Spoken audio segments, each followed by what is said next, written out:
Are picketing outside the offices of pharmaceutical company Roche in Johannesburg. Now they're demanding it drop the price of a life-saving drug for breast cancer.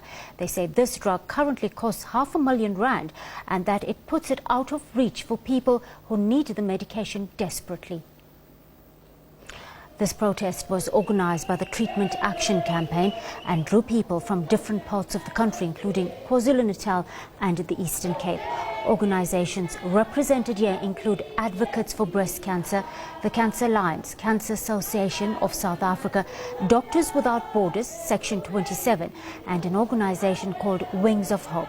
The company said it was to meet with protest leaders and then issue a statement. The protesters say it's vital that the company drop the price of the drug, which is marketed in South Africa under the name Herceptin.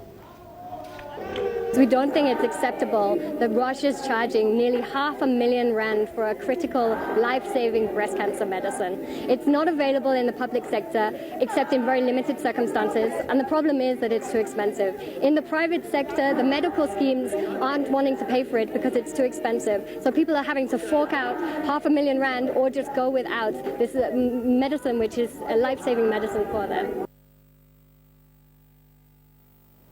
The SABC's Chief Operating Officer, Claudia Motswaneng, has called on BRICS nations to ensure investment in each of the nations to spur economic growth. He was a keynote speaker at the opening of the Frames Media Convention in Mumbai, India.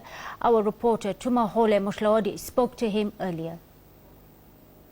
Firstly, you touched on the issue of content and how content should be distributed amongst BRICS players to ensure that there's growth in the industry. Can you please share some of the points you felt were the most strongest and that the audience obviously responded to?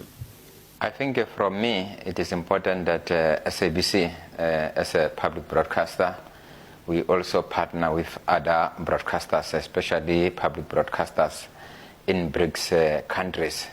Because I believe that if we have different content in their own platforms, in their own country, they do have their own content at the SABC as a public broadcaster, it will benefit all of us. You were very resolute and very direct in your call for BRICS players to invest. You just highlighted that with the actors maybe acting in other countries as well. This will only grow our own industries. Do you think that the panel as well as the delegates here responded to your message? I think they did respond and they are in agreement with me, especially partnering together. But the challenge is when we partner, you also need funding for partnership. And we are here to raise funding from these other countries. And I hope that people with big bucks, they will come on board. Because they have been addressing the conference themselves to say, let us partner. But when we partner also, we need to check our history, especially South Africa. We are still developing countries, so we need to make sure that actually they put more money. Because as public broadcasters, I mean, we rely more on generating